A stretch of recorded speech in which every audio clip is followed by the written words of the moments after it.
Bonsoir à toutes et à tous. Merci de nous avoir choisis pour vous informer. Vous êtes sur Parlement TV et merci à ceux qui nous écoutent aussi à la radio parlementaire 107.5 FM. Vous êtes dans votre émission Femmes à l'honneur. Aujourd'hui, nous recevons une jeune dame. Une jeune dame, mais tenez-vous bien. Elle s'appelle Adama Kadetouré. Elle est très très brillante, forte. J'ai même pas besoin de la qualifier. Vous allez voir à travers cette émission de quoi est capable cette jeune dame. En attendant, je vous invite à suivre son portrait. On se reprend juste après. Il y a des voix qui n'ont pas besoin d'hurler pour marquer le monde. Il y a des plumes qui, dès leur première ligne, tracent des chemins dans l'âme. Ada en fait partie. À seulement 14 ans, cette jeune écrivaine guinéenne incarne une génération nouvelle, lucide, curieuse, éveillée et terriblement libre.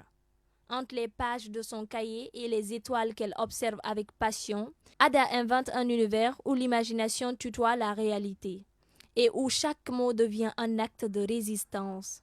Passionnée de littérature, d'astronomie et des sciences, elle ne choisit pas entre les rêves et la rigueur. Elle explore, elle questionne. Elle dérange parfois et surtout elle écrit. Pas pour faire joli, mais pour secouer, attendrir et rallumer la lumière dans les coins sombres. Avec son premier roman, L'encre du destin, Ada ne se contente pas de raconter une histoire, elle pose une question essentielle. Sommes-nous les simples témoins de cette vie ou pouvons-nous réécrire notre trajectoire? Son héroïne, Néné, est peut-être jeune, mais elle porte la voix de toutes celles qu'on a trop souvent invitées à se taire. Et à travers elle, Ada nous rappelle que l'écriture n'est pas un luxe, mais une urgence, que la jeunesse n'est pas un prétexte à l'effacement, mais un terreau fertile de révolution douce. Aujourd'hui, Ada entre dans la lumière, non pas pour se montrer, mais pour faire voir autrement, avec douceur, avec grâce et avec assurance tranquille de celles qui ne savent pas que les mots peuvent tout changer. Voilà, aimables téléspectateurs de Parlement TV et chers auditeurs de la radio parlementaire 107.5 FM, merci de nous avoir choisis. Vous avez compris à travers le portrait de Ada Kadetouré, c'est une jeune dame épanouie et pleine de vie. Elle m'a dit qu'elle est vraie actrice. Bonsoir Ada. Bonsoir madame. Comment ça va? Je vais bien, merci. Tu vas bien? Oui, très bien. Elle vient de Mafereya jusque-là pour partager ce plateau avec nous. Je remercie à travers cette vidéo les parents de Ada qui l'accompagnent depuis toute petite jusqu'à maintenant et ils ne comptent pas se décourager. Ils seront avec elle jusqu'au bout. Ada, vraiment, merci de partager ce plateau avec moi. Merci beaucoup. Je suis vraiment très honorée de me trouver sur ce plateau avec vous. C'était un honneur pour moi et j'espère inspirer d'autres jeunes à faire comme moi aussi. Bien sûr, bien sûr. Ada pourra inspirer d'autres jeunes filles, ça se voit déjà à travers son parcours. On vient de regarder un portrait de toi, mais il est important quand même que tu nous parles de toi. Quand tu te regardes ou quand tu essaies de faire du recul dans ta vie, comment tu peux te présenter à quelqu'un qui ne te connaît pas? Si je dois me présenter à quelqu'un qui ne me connaît pas, je dirais tout simplement « Bonsoir, je m'appelle Adama Kadetouré. Je suis une jeune Guinéenne, autrice qui a écrit un roman intitulé L'encre du destin. Je suis passionnée de tant de choses dans ce monde que j'arrive à peine à me retrouver. Mais je sais qu'en continuant sur ma voie, je trouverai la lumière au bout du chemin. Tout simplement. » Elle va trouver la lumière au bout du chemin. On comprend à travers sa petite et douce voix de quoi Ada est capable. Elle est l'auteur de ce roman, L'encre du destin. Alors, parlons un peu de ton livre, L'encre du destin. Pour vous parler un peu de mon livre, L'encre du destin, pour moi, l'encre du destin, c'est un message que j'adresse à tout le monde. Pour dire que dans la vie, il faut continuer, il faut se battre. Il faut croire en ses rêves, il faut croire en soi-même. Ne laissez personne choisir ta destinée à ta place. Il faut assurer, continuer, avancer malgré toutes les difficultés. Et c'est là-bas que notre personnage Néné entre en jeu, où elle va vivre toutes ses aventures pour se trouver et pour trouver sa voie. Alors, qu'est-ce qui représente pour toi Néné? Est-ce que c'est quelqu'un qui a eu à vivre ce que Néné vit dans ce livre? Pour moi, Néné, c'est un peu tout le monde. Parce que tout le monde dans sa vie a déjà vécu un moment où il a voulu reprendre son destin en main. Donc, Néné, ça peut être moi, ça peut être vous, madame, ça peut être les téléspectateurs qui nous regardent aujourd'hui. Néné, c'est chaque personne qui a voulu à un moment donné dire c'est ma vie, je fais ce que je veux et j'y réalise mes propres rêves. Alors, parle-nous un peu de Néné dans ce roman, ses actions et ce qui a fait. Est-ce qu'elle s'est révoltée après être victime d'assez de maux de la société? Qu'est-ce qui arrive à Néné dans ce roman? Dans ce roman, Néné fait une révolte douce, comme on dit. Pas avec violence, mais avec conviction. Elle veut montrer aux gens qu'elle n'est pas là pour se taire, qu'elle est là pour briller, telle une étoile dans le ciel. Néné veut montrer tout simplement qu'il faut s'accrocher à ses rêves, qu'il faut continuer, qu'il faut avancer et de ne pas laisser la société et ses principes archaïques nous dominer. Alors, Néné est une femme mariée ou c'est un enfant qui vit avec ses parents? Néné, ce n'est pas une femme mariée. Néné, c'est une jeune femme, une jeune fille, entre l'âge de 14 et 16 ans, dans cette tranche d'adolescence. Et elle a été victime des maux? Elle a été victime de maux, oui, mais pas de maux physiques, plus de maux mentaux, de maux psychologiques, dus à la société, qui met des barrières à chaque étape de sa vie. C'est ces maux qu'elle a vécus, mais elle a su les affronter avec conviction et courage. Alors, notre équipe a fait un tour chez Adama cette semaine, je crois. Oui. Et il s'agissait de faire aussi avoir des témoignages auprès de toi. Et ils nous ont fait un retour en disant que normalement, tu es une jeune dame très épanouie et puis qui comprend, qui est aussi comprise par ses parents et qui est soutenue aussi par ses parents. Quelqu'un qui a vécu dans ce genre d'environnement, qu'est-ce qui t'a poussé exactement, ou il y a la situation de quelqu'un d'autre qui t'a fait penser vraiment qu'il y a des gens comme Néné qui vivent dans la société et qui souffrent?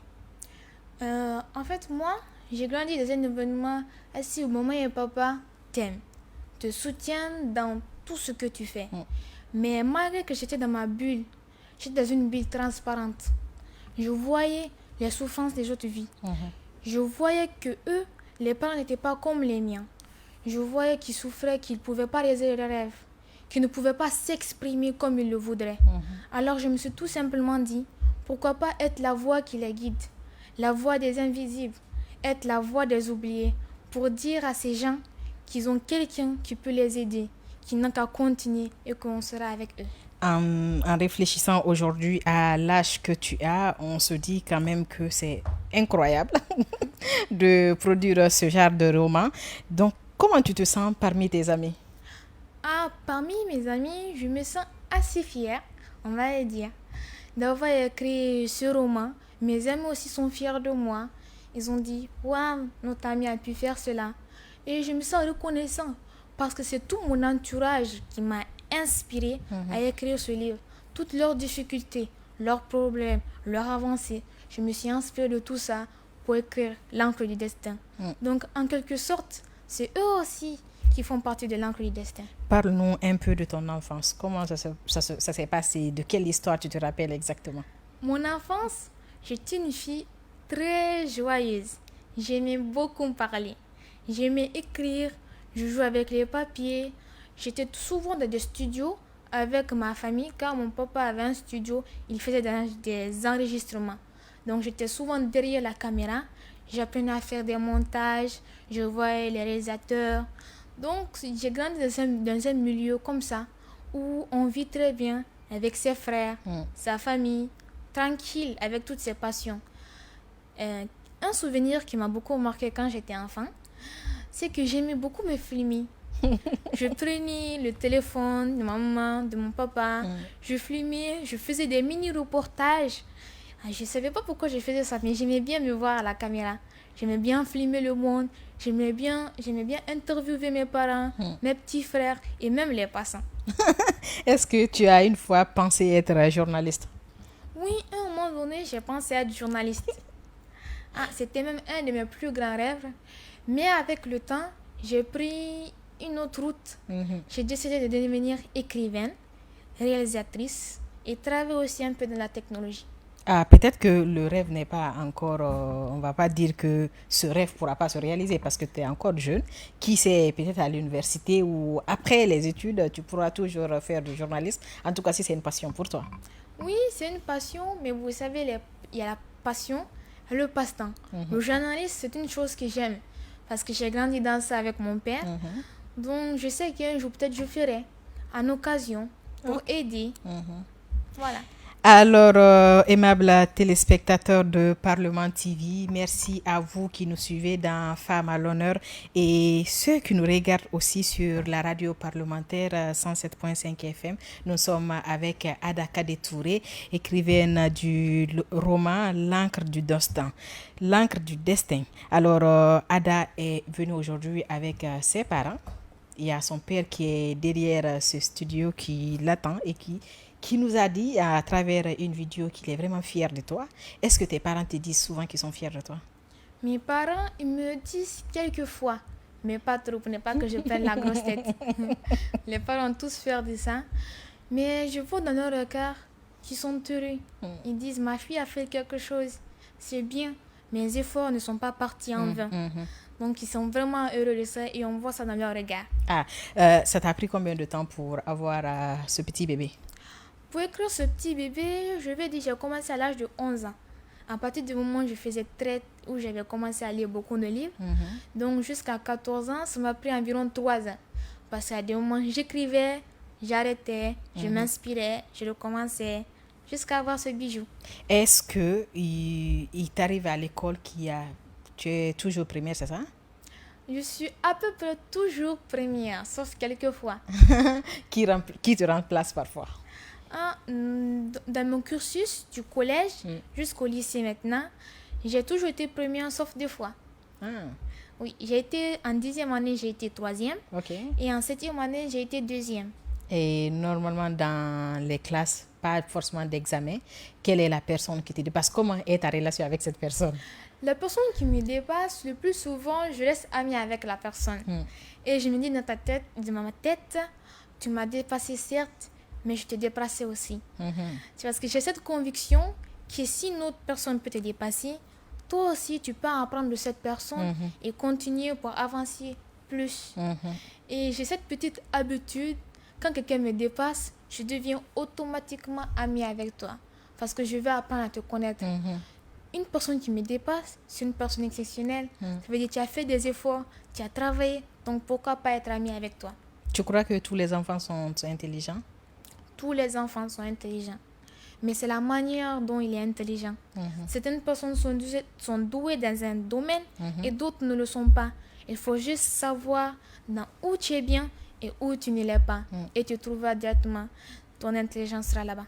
Alors, on a beaucoup d'enfants quand même qui se voient ou bien qui voient leurs rêves brisés, faute aux parents, parce que quand tu exprimes le souhait de faire telle ou telle activité dans ta vie, il y a les parents qui disent non, tu vas forcément faire ça, parce que c'est ce que moi je souhaite que mon enfant fasse.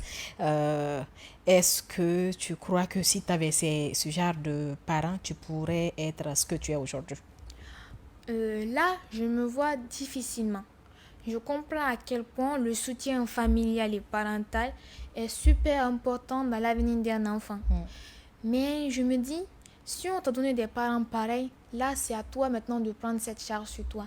C'est à ton tour d'avancer seul dans une tempête, d'affronter les difficultés, d'avancer toujours, avoir la volonté et un jour peut-être tu trouveras. Mais à un enfant vraiment, ça serait difficile vraiment un enfant d'affronter les difficultés de la vie tout seul. Ça, c'est vrai que ce serait difficile. Mais comme on dit dans la vie, rien n'est simple. C'est une chose et c'est une autre. Si tu es seul, tu avances. Si tu ne peux pas, tu arrêtes. Si tu as la volonté, tu continues. Si tu tombes, tu te relèves et tu avances. Aimable téléspectateurs de Parlement TV et chers auditeurs de la radio parlementaire, on va suivre ce témoignage des parents de Ada Kadé Touré. Après, on revient. Mon nom c'est Aboubakar Sidiki Touré, consultant, père de l'autrice Adama Kadé Touré, dite Akate. Moi, c'est Babou Gari Traoré, professeur de chimie au lycée. Je suis la maman de Adama Kadé Touré. Il y a assez de souvenirs. Je pensais qu'elle allait être un garçon, puisqu'en ce moment, on n'était pas trop échographie. Donc, depuis dans cet état que vous imaginez, on était comme des amis. Quand je rentre à la maison, elle fait assez de mouvements au sein de sa maman. Et quand elle est née, j'ai eu deux types d'amour autour d'elle. L'amour pour une première fille et l'amour pour un premier garçon. Donc on est resté dans cette amitié jusqu'à aujourd'hui. Les souvenirs que j'ai remarqués bien à son enfance, Adama ne déchirait jamais les livres, les papiers, n'importe quel papier je lui donnais quand elle était assise. Grandie, elle ne déchirait pas. En plus, elle a fait 4 pattes. Derrière un papier, un bout de papier. J'étais assise derrière elle, je préparais, elle a fait ses 4 pattes en partant ramasser un papier. Et puis j'ai crié, j'ai dit, Ada a fait 4 pattes. Son homonyme est venu, on a crié ensemble. Et puis elle est partie chercher ce papier-là. Ça quand même, c'est marquant. Je me rappelle bien de ça. Je ne me souviens pas avoir eu assez de pression sur elle pour étudier. Très tôt, elle a eu de l'amour pour les études, qu'elle continue à prendre au sérieux, parce qu'elle est très régulièrement première de sa classe, ce qui ne compte pas assez, mais elle a toujours de très bonnes moyennes en classe. Depuis tout petit d'abord, elle n'aimait pas créer problème. Elle ne mange pas trop, elle ne demande pas trop les choses aux gens, elle ne se plaigne pas. Chaque fois, elle vous l'a dit, c'est bon, oui. Elle est dans son coin, elle fait quelque chose, elle n'est pas tranquille. Donc, j'étais fière d'elle parce que moi-même, j'étais comme ça un peu. En plus, à l'école, elle travaille bien. Ça, il faut le dire, elle travaille bien. Même si j'ai dit, laisse comme ça la révision, elle dit, non, maman, il faut que je travaille. Il dit, tu veux me dépasser? On va voir. C'est comme ça, on se moquait l'une de l'autre. Un jour, elle m'a dit, papa, je vais écrire. Parce qu'elle a observé dans nos tiroirs, sa maman et moi, on s'est essayé en littérature. Donc, on avait des petits manuscrits qu'elle a dit, mais pourquoi vous gardez tout ça, vous ne sortez pas?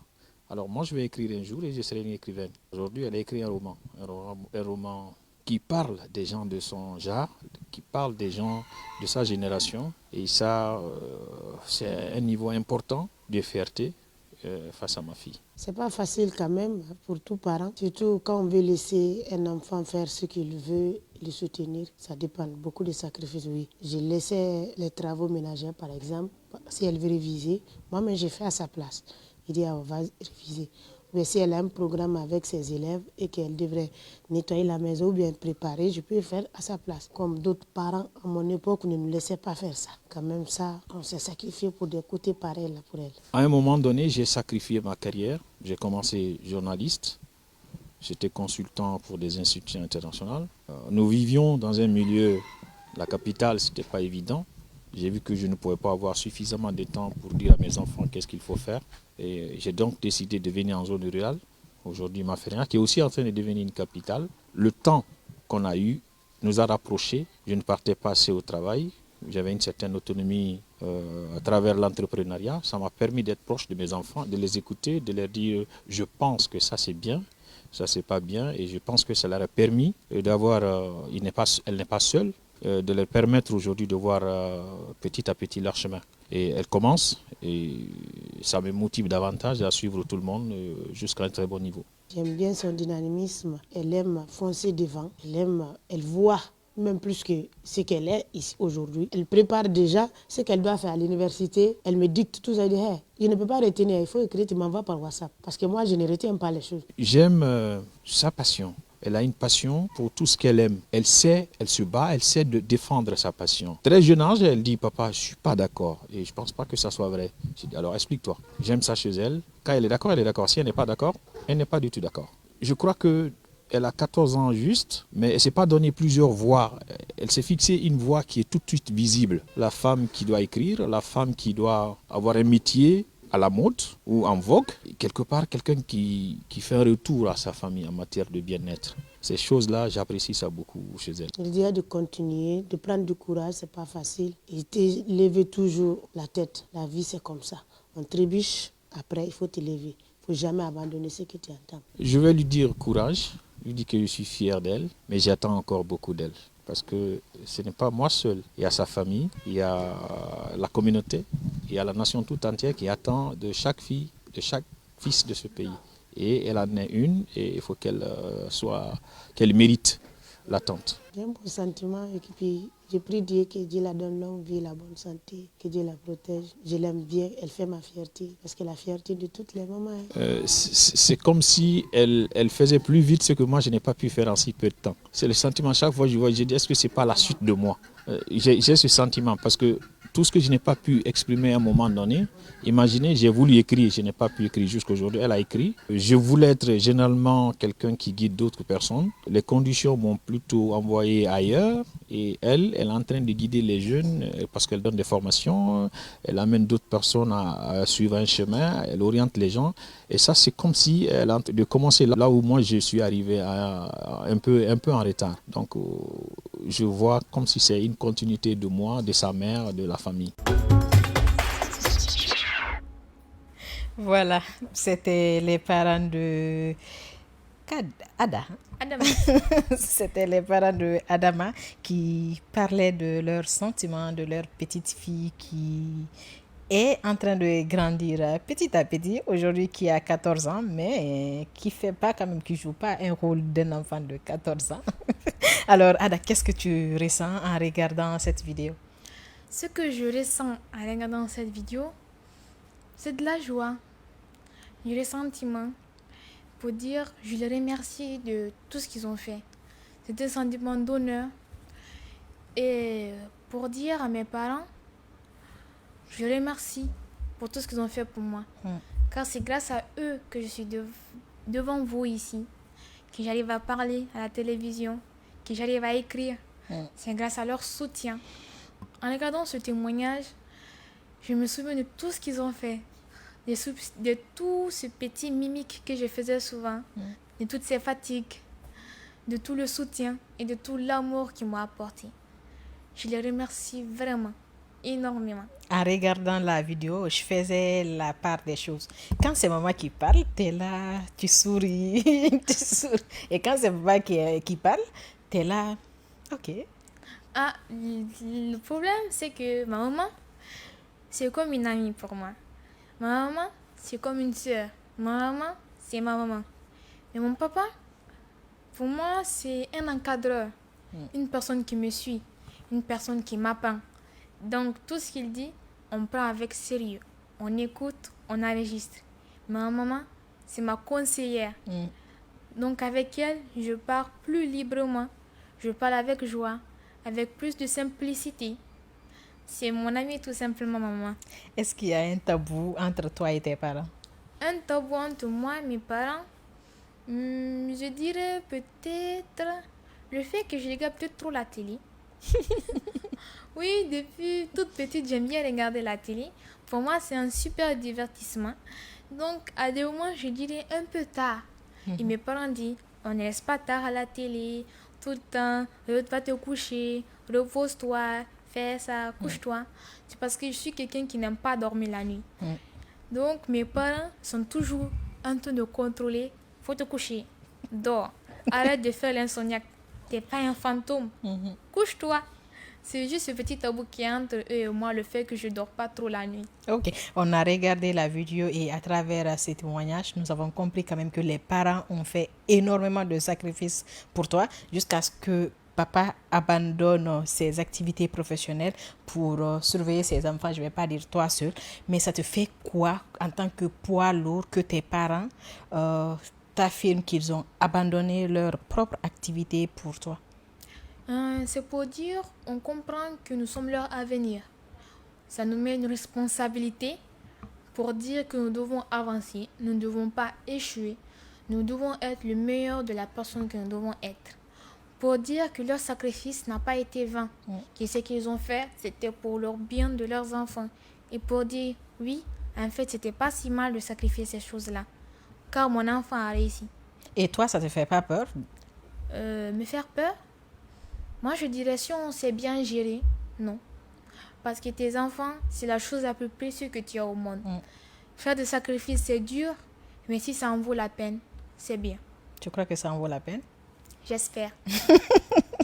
Alors, ils ont dit dans leur témoignage que tu es cette petite fille aussi qui donne des cours à ses frères et sœurs ou les enfants dans le quartier. Dis-moi cette activité que tu fais après l'école. Cette activité, je donne des formations en informatique et en anglais, niveau débutant bien sûr, parce que je ne suis pas encore très très bien avancée. C'est parce que j'ai toujours aimé un peu l'informatique, car pour moi, c'est un rapport avec la technologie et donc avec l'avenir du monde. Donc je me suis intéressée à cela et j'ai trouvé une passion là-dedans. Et j'ai voulu transmettre cette passion aux gens pour dire, comme c'est un outil du monde prochain, pour dire, comme j'ai appris, il faut que j'aide les autres. Car ce n'est pas une seule personne qui va changer un pays, mais tout un groupe, tout un peuple. Donc la meilleure manière de faire cela, c'est tout simplement d'enseigner son savoir aux autres. Et toi, ce que tu as appris, est-ce que c'est à travers une formation à l'école ou bien tu t'es formé toi-même à travers les réseaux sociaux? Moi, j'ai fait de l'autodidacte. Donc j'ai appris tout seul. Mais à des moments, je demandais au conseil à mon papa, qui connaissait déjà un peu dedans. Mais j'ai appris plus seul, avec des applications, des sites, des articles, des documentaires, tout ça là pour apprendre un peu comment ça fonctionne. Donc j'ai appris seul, en 3 mois, 4 mois, 5 mois, j'ai appris comment fonctionnaient toutes ces choses. Alors, Adama Kade Touré, parle-nous un peu de ta relation avec tes frères et sœurs.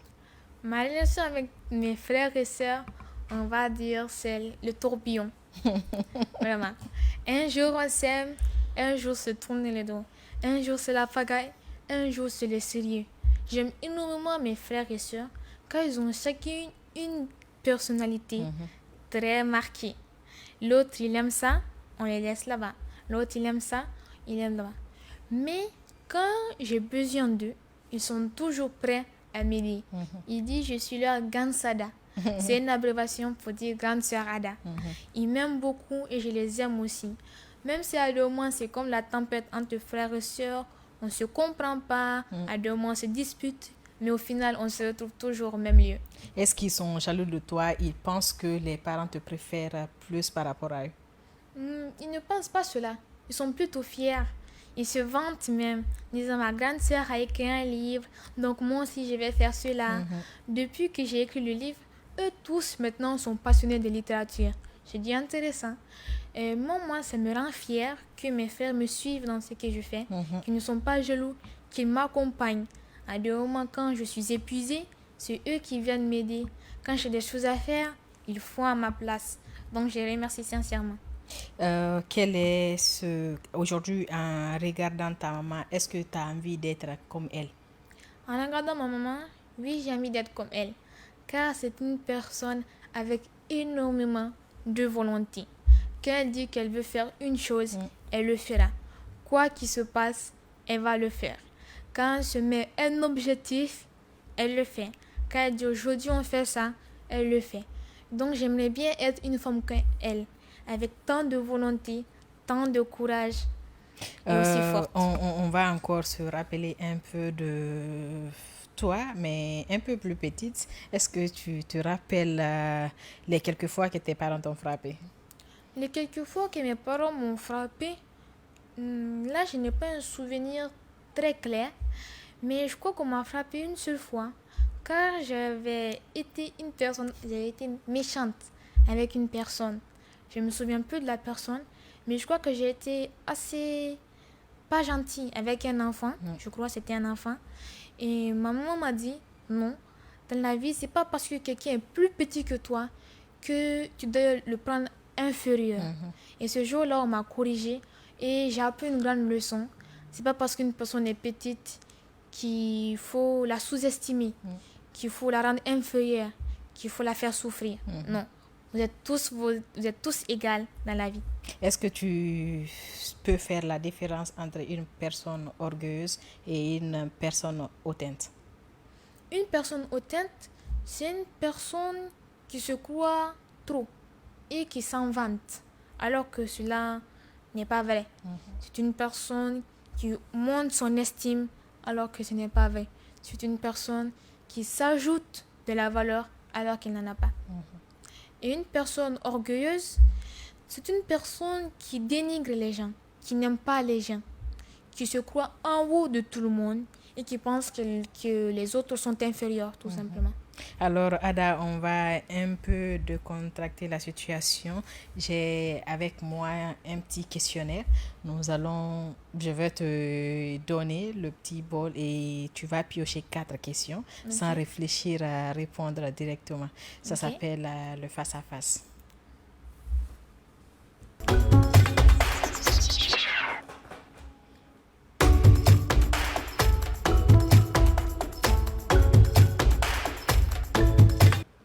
Voilà, donc ici, tu vas piocher 4 questions, mais on va d'abord aller question par question. Dès que tu pioches une question, tu lis en haute voix et puis tu réponds directement.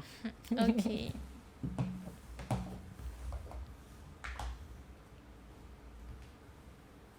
Je pense à d'abord.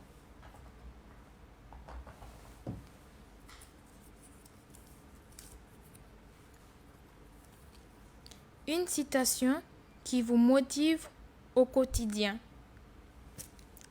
Quoi qu'il se passe, avance. On continue.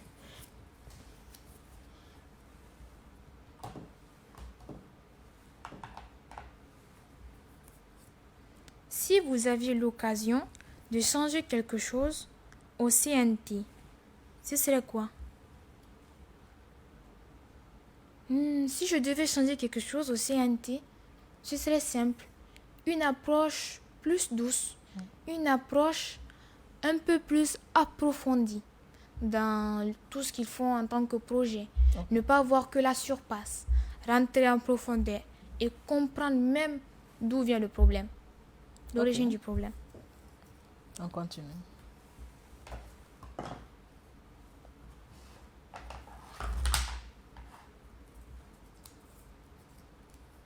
Une qualité essentielle pour réussir, le courage. Il faut énormément de courage pour réussir.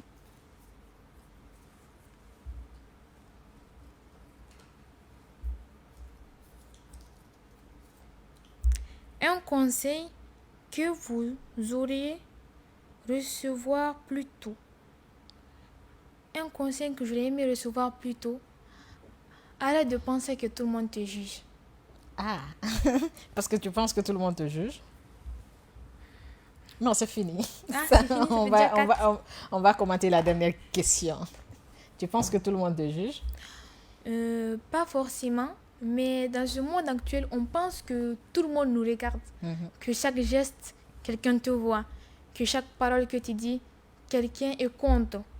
Donc ça peut affecter un peu le moral dans la vie au quotidien. Quand tu penses que si tu fais cela, les autres vont penser ça. Donc ça peut freiner beaucoup de personnes. À un moment donné, je pensais aussi ainsi. Mais une personne m'a dit, arrête de penser comme ça. Les gens ne t'observent pas pour des choses de mal autant. Fais seulement ce que tu as envie de faire et puis tu verras. Et quel a été l'effet sur toi? L'effet a été énorme parce que je faisais attention à tous les détails. Je me disais, il faut toujours être bien présentable, il faut toujours être comme ça. Et en public, il ne faut pas parler comme ça, il ne faut pas être soi-même. Il faut monter une façade. Mais après ça, je suis devenue une véritable personne. J'ai découvert ma véritable personnalité et qui je suis vraiment. Alors, Ada, est-ce que tu penses que tu es plus d'accord avec les hommes que les femmes? Je me disais que je suis d'accord avec un peu tout le monde. Parce que j'ai des amis garçons comme j'ai des amis filles. J'essaie de voir un peu l'influence de chacun sur moi, la vision du monde de chacun. La manière dont les garçons voient le monde, j'essaie de comprendre. La manière dont les filles voient le monde, j'essaie de saisir. Est-ce que leur manière de voir le monde est vraiment différente? Pas trop, mais c'est en fonction des difficultés que chacun a dans sa vie. Chaque personne même a sa propre vision, mais elle se ressemble aussi en fonction du genre. Les hommes, leur vision est assez dure, parce qu'ils sont des hommes, on dit un homme, c'est ça. Un homme, c'est pas un pleurnichard. Un homme, c'est quelqu'un qui va tout droit, qui a toujours la tête levée à l'aube. Et en voyant ça, tu vas bien comprendre que chacun a sa propre vision. Certes différente, mais à des moments, on voit qu'elles se ressemblent un peu toutes. Tu penses qu'il y a une différence entre toi et un jeune homme de ton âge? La différence peut être avec les expériences qu'on a vécues. La vision elle change en fonction de tout ce que tu vis au quotidien, dans ta vie. Donc si on avait vécu les mêmes expériences, pourquoi pas? Mais sinon, la vision change en fonction de tout ce que tu vis. Alors, j'ai ici L'encre du destin, le livre de Adama Kadé Touré. Je ne sais pas si tu as une partie préférée dans ce livre. Une partie préférée? Oui, j'ai une partie préférée. C'est un peu vers la fin. La re-rencontre entre Néné, personnage principal, et Yelena, qui est sa sœur par alliance et sa meilleure amie. Cette rencontre, après s'être séparée pendant un certain temps, pour moi, à l'écrit, j'ai même pleuré, car je souhaitais avoir une amie comme ça, pouvoir ressentir cette émotion de joie de rencontrer son âme sœur. Cette partie m'a beaucoup marquée, car moi-même, je voulais avoir une amie aussi proche, avoir une rencontre si belle. Surtout, j'ai fait en sorte qu'il y ait beaucoup de détails pour que tout le monde puisse ressentir les mêmes émotions que j'ai pu ressentir. Alors, pour quelqu'un qui n'a pas lu ce livre, quelle est la fin pour Néné? La fin pour Néné, Néné a réalisé son rêve. Elle a écrit un roman qui se nomme Le Pape de langue et a été nommée l'une des meilleures écrivaines d'Afrique. Elle a réussi. Les méchants, on va dire comme ça, ont appris qu'ils ne pouvaient rien faire, qu'il faut laisser une personne s'exprimer. Ceux qui étaient opprimés auparavant ont compris qu'il ne faut pas rester opprimé, qu'il faut savoir aussi parler et s'exprimer. Après ce roman, est-ce qu'il y a un autre projet en vue? Un autre projet en vie, oui, mais pas seulement en livre, mais aussi en film. Nous verrons bien avec les prochains événements qui vont se passer. Mais oui, il y a des prochains qui sont en route. J'ai commencé, je n'ai pas terminé maintenant. En tout cas, tu es très jeune et j'imagine que l'avenir nous réserve plein d'autres surprises. Bonne chance à toi dans ta quête du savoir et de tout ce que tu entends réaliser dans le futur. Nous sommes à la fin de l'émission. Un mot pour toutes ces jeunes filles ou toutes les personnes qui sont en train de nous regarder aujourd'hui. Un mot pour vous tous, avancez, ayez de la volonté. La vie, c'est pas facile, tout le monde le sait. Mais c'est les personnes qui ont pris en main leur courage, leur volonté, les personnes qui ont accepté les difficultés, qui se sont relevées, qui ont recommencé et qui ont continué, qui pourront voir le bout du chemin. Ce que moi je dirais, avancez, continuez, relevez-vous. Avec du courage et de la volonté, nous pouvons tous réussir. Nous pouvons tous réussir. Nous sommes vraiment, comme je l'ai dit, à la fin de l'émission. Je n'ai jamais posé cette question aux autres, mais toi, tu as le droit de dire ce qu'on n'a pas eu l'occasion de dire ici et que quand même tu as envie de dire. Ce que moi j'ai envie de dire sur ce plateau, c'est un peu plus mes passions, mais on a déjà un peu trop parlé. Et sur ma personne, sur ma personnalité, je suis une personne assez introvertie. J'aime pas trop être sur le grand monde, sauf quand je dois faire quelque chose. Si on me donne une responsabilité, là je suis prêt à tout faire. Je suis assez une personne qui aime perfectionner les choses. Je me dis, tant que je n'ai pas révisé ça, je ne me couche pas. Tant que je ne me sens pas prête, je ne vais pas. Il faut toujours être préparé et j'ai mes petites règles d'or dans la vie que je ne rate jamais. Toujours bien dormir au moins 8 heures, toujours bien manger environ et faire en sorte de se faire aimer de son entourage. La perfection existe? La perfection n'existe pas. Mais l'imparfait est beau. L'imparfait est beau, la perfection n'existe pas. C'est à travers ces mots de notre invité du jour, Adama Kadé Touré, que nous allons fermer portes et fenêtres de cette émission Femmes à l'honneur.